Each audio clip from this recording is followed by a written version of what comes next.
विद्यार्थी मित्रांनो, मी प्राध्यापक गाडवे सर, अनुदानित आदिवासी कनिष्ठ महाविद्यालय पाडळी परतूर. तर आपण मागील भागामध्ये सुशासनासाठीचा पुढाकार आणि भारतातील नागरिक केंद्रीय प्रशासन हा उपघटक पाहिला होता. त्यानंतर आपण भारतातील ज्या काही प्रशासकीय सुधारणा झालेल्या आहेत तो मुद्दा आज बघणार आहोत. त्याच्यामधलं पहिला जो मुद्दा आहे लोकपाल आणि लोकायुक्त. तर आपल्याला माहीतच असेल की 2013 पूर्वी हे लोकायुक्त बिल आणण्यासाठी अण्णा हजारे यांनी किती परिश्रम घेतले. त्यांच्यासोबत अनेक व्यक्ती होते, जसं की किरण बेदी, अरविंद केजरीवाल जे की आज दिल्लीचे मुख्यमंत्री आहेत. असे अनेक लोक दिल्लीला जंतर मंतर याच्यावर रणांगणावर जसं की युद्ध खेळण्यासाठी तयार होते आणि तिथं उपोषण करत होते. अनेक दिवस अण्णा हजारेंनी अन्नसुद्धा प्राशन केलं नव्हतं. तर या लोकपाल किंवा लोकायुक्त बिलासाठी अनेक लोकांनी उपोषण केले आणि हे लोकायुक्त बिल पास झालं. काही मुद्दे त्याच्यातले वगळले गेले किंवा काही जे मुद्दे आहेत ते मुद्दे याच्यामध्ये ठेवले गेले. तर बघा, हे लोकायुक्त बिल म्हणजे काय, तर the Lokpal and Lokayukta act 2013 हा कायदा 2014 मध्ये लागू झाला. या कायद्यान्वये केंद्रासाठी लोकपाल तर राज्यांसाठी लोकायुक्त या संस्थांची स्थापना करण्यात आली. हे कार्यालय शासकीय अधिकाऱ्याविरोधातील भ्रष्टाचाराशी संबंधित आरोपांची चौकशी करू शकते. हे माहिती आहे आपल्याला की कार्यालयामध्ये शासकीय अधिकारी जे आहेत ते सामान्य व्यक्तींची अडवणूक करतात. एखादा दस्तावेज पाहिजे असेल किंवा एखादं काम असेल त्याच्यासाठी पैशांची मागणी करतात. त्यामुळं यांची आरोपाची जी चर्चा आहे ते लोकायुक्त करतात. तर यातून शासनाची स्वच्छ आणि प्रतिसाद देणाऱ्या प्रशासनाविषयीची कटिबद्धता दिसून येते. लोकपाल ही संकल्पना स्वीडन या देशाकडून घेण्यात आली आहे. स्वीडनमध्ये या कार्यालयास ऑम्बुड्समन असे म्हणतात. ऑम्बुड्समन विशिष्ट कार्य म्हणजे शासकीय अधिकाऱ्याविरोधातील भ्रष्टाचाराशी संबंधित तक्रारीची चौकशी करणे आणि त्यांचे निवारण करण्यासाठी प्रयत्न करते. महाराष्ट्र हे भारतातील पहिले राज्य आहे जिथे लोकायुक्त ही संकल्पना राबवली गेली आहे. 1972 साली महाराष्ट्र लोकायुक्त संस्था अस्तित्वात आली आणि कार्यकारी मंडळ सदस्य, कायदेमंडळ सदस्य, राज्य सरकार आणि स्थानिक प्रशासन संस्था, सार्वजनिक उद्योग आणि इतर शासकीय संस्थांमधील अधिकारी अशा सार्वजनिक कर्मचाऱ्यांच्या वर्तणुकीमुळे आलेल्या तक्रारींची दखल घेण्याचे काम लोकायुक्त करतात. तर बघा, या लोकायुक्तच्या अंतर्गत किती संस्था येतात आपण पाहिलेलं आहे. जसं संसदेचे जे काही 3 विभाग आहेत, कार्यकारी मंडळ, कायदे मंडळ, याच्यामध्ये न्यायमंडळ येत नाही. न्याय संस्था ही एक वेगळी संस्था आहे, तिच्यावर कोणीही बोट उचलू शकत नाही. तर याच्यामुळे कार्यकारी मंडळचे सदस्य आहेत जे लोकनियुक्त असतात, कायदेमंडळ सदस्य असतात ते बी लोकनियुक्त असतात. त्याच्यामुळे हे लोकायुक्ताच्या माहितीच्या अधिकाराखाली येतात. तर पुढं बघा, सर्वसामान्य लोक केवळ शासकीय कर्मचाऱ्यांच्याच विरोधातील आरोपांची चौकशी लोकायुक्ताकडे करू शकतात. लोकायुक्त स्वतःहून शासकीय कर्मचाऱ्याची चौकशी करू शकतात. भारत सरकारने पिनाकी चंद्र घोष यांची पहिले लोकायुक्त म्हणून 2019 मध्ये नियुक्ती केली. तर हे ध्यानात ठेवा प्रश्न की भारत सरकारने पहिले लोकायुक्त म्हणून कोणाची नियुक्ती केली, हा महत्त्वाचा प्रश्न आहे. तर पुढं बघा, नागरिकांची सनद.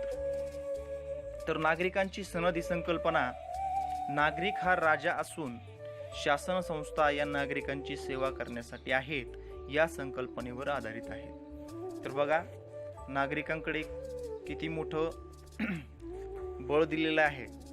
जसं की नागरिकाची सनद म्हणजे काय, नागरिक हा राजा आहे. जसं आपण म्हणतो लोकशाहीमध्ये अंतिम सत्ता कोणाकडे, लोकशाहीकडे किंवा लोकांकडे आहे की नाही. जसं की 5 वर्षाला ही सत्ता पालटण्याचा पूर्णपणे अधिकार नागरिकांना दिलेला आहे. आपल्याला संविधानाने हा अधिकार डॉक्टर बाबासाहेब आंबेडकरांनी दिलेला आहे. तर सेवा पुरवणारी संस्था आणि नागरिक या दोघांनाही कळावे की सार्वजनिक संस्था या सेवा देण्यासाठीच आहेत.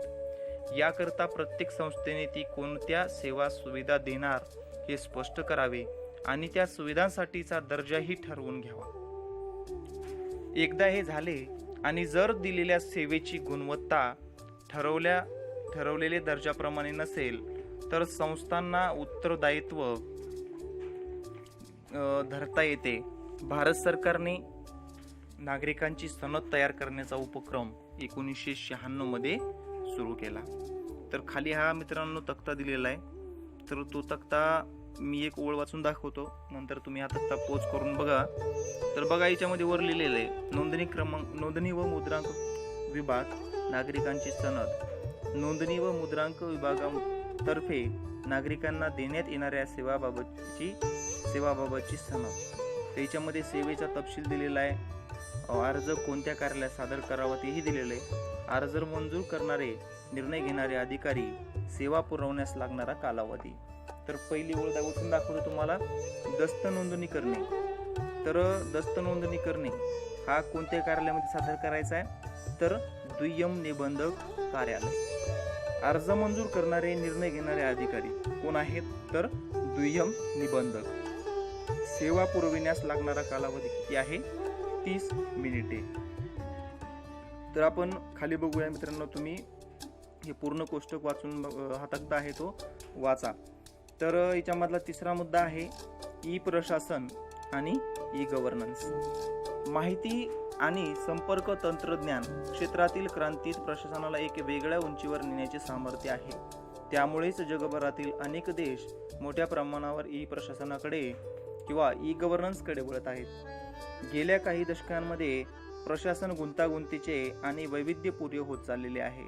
नागरिकांच्या शासनाकडून असणाऱ्या अपेक्षाही अनेक पटीने वाढलेल्या आहेत. माहिती आणि संपर्क तंत्रज्ञानामुळे कार्यक्षम पद्धतीने माहिती साठवणे, हवी असेल तेव्हा ती परत मिळविणे, जलद गतीने पाठवणे शक्य झाले आहे.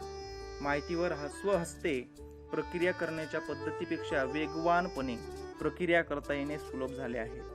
यातून शासनाच्या कार्यपद्धतींचा वेग येण्यास, निर्णय त्वरेने आणि न्यायपूर्ण पद्धतीने होण्यास, पारदर्शकता वाढण्यास आणि उत्तरदायित्व लागू करण्यास मदत झाली आहे. भौगोलिक आणि लोकसंख्येच्या दृष्टीने शासनाची व्याप्ती वाढण्यासही सहाय्य झालेले आहे. तर बघा, शासनाने ई प्रशासन किंवा ई गव्हर्नन्स मार्फत आपल्याला ज्या काही ऑनलाईन सुविधा दिलेल्या आहेत त्याची आपल्याला चांगली प्रकारे सोय झालेली आहे. जसं की कमी वेळामध्ये आपल्याला माहिती मिळू शकते, घर बसल्या आपल्याला माहिती मिळू शकते, तसंच ती साठवता सुद्धा येते. तर पुढे बघा, गेल्या काही वर्षात राज्य शासन आणि केंद्र शासन यांनी ई प्रशासनासंदर्भात अनेक पुढाकार घेतले आहेत.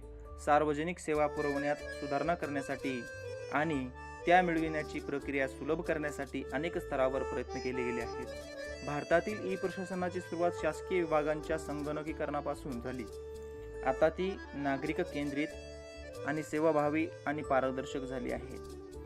तर पुढे बघा, भारत सरकारच्या राष्ट्रीय ई प्रशासन नॅशनल ई गव्हर्नन्स प्लॅन योजनेचे उद्दिष्ट सार्वजनिक सुविधा नागरिकांच्या जवळ घेऊन जाणे हे आहे.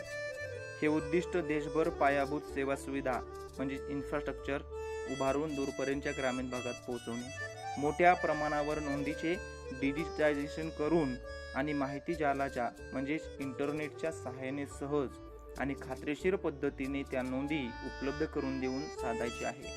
आज जन्माचा दाखला, मृत्यूचा दाखला, पॅन कार्ड किंवा पासपोर्टही ऑनलाईन पद्धतीने मिळवणे शक्य झाले आहे. त्यामुळे प्रशासन जनतेच्या जवळ आलेले आहे. तर बघा, ई प्रशासन, ई गव्हर्नन्स म्हणजे काय?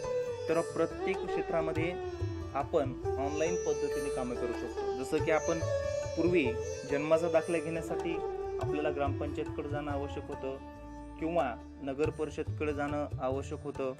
आपल्याला त्या जे काही कार्यालय आहे संबंधित त्या कार्यालयापुढं अनेक दिवस चक्रा माराव्या लागायच्या. तर आता ह्या कमी झालेल्या आहे. आता आपण ऑनलाईन नोंदणी करू शकतो आणि ते कागदपत्र ऑनलाईन सुद्धा आपण मागू शकतो आपल्याला, जेणेकरून त्या कार्यालयाच्या चक्रा मारणे काय होईल, कमी होईल. तर बघा, आज याच्यामध्ये दाखवलेलं आहे की आपल्याला जर एखादी ड्रायव्हिंग लायसन्स सुद्धा मिळवायचं जर असेल तर आपण ऑनलाईन ॲप्लिकेशन करू शकतो. एखाद्याकडं अँड्रॉइड मोबाईल असेल किंवा लॅपटॉप असेल किंवा कम्प्युटर असेल, याद्वारे आपण या वेबसाईटवर आपण इथं ऑनलाईन नोंदणी करू शकतो. याच्यावर काही आपल्याला डॉक्युमेंट सुद्धा अपलोड करावे लागतात. त्याची माहिती आपल्याला सविस्तर मोबाईलवर सुद्धा मिळू शकते. तर बघा, सडक परिवहन और राजमार्ग मंत्रालय, भारत सरकार, ministry of road transport and highways, government of India.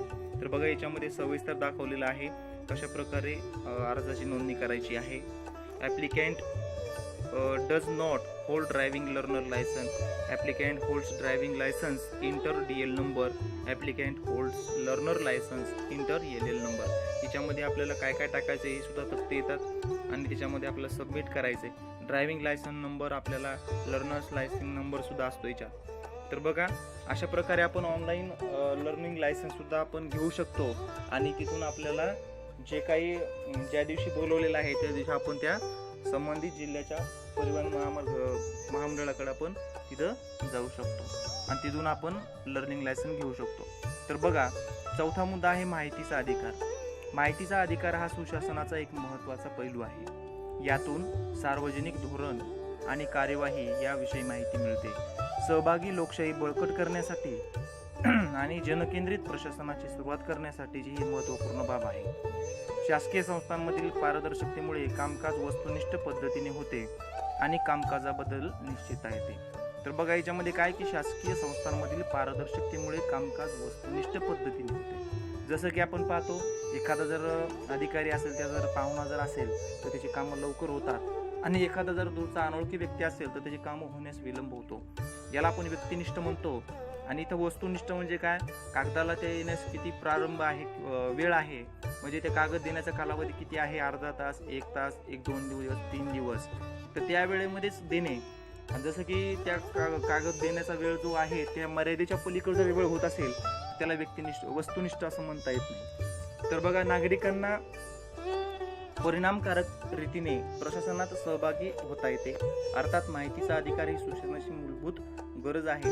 2005च्या माहिती अधिकाराच्या कायद्यामुळे नागरिकांना शासनाबद्दलची सार्वजनिक माहिती मिळवता येणे शक्य झालेले आहे. जसं की आपण कोणत्याही गोष्टीची, कोणत्याही कार्यालयाची, कोणत्याही अधिकाऱ्याची माहिती आपण तात्काळ माहितीच्या अधिकारामार्फत मिळवू शकतो. आपल्याला एक माहितीचा अधिकाराचा एक अर्ज द्यायचा, ती माहिती आपल्याला 7 दिवसाच्या आत ते कार्यालय आपल्याला प्रोव्हाइड करते.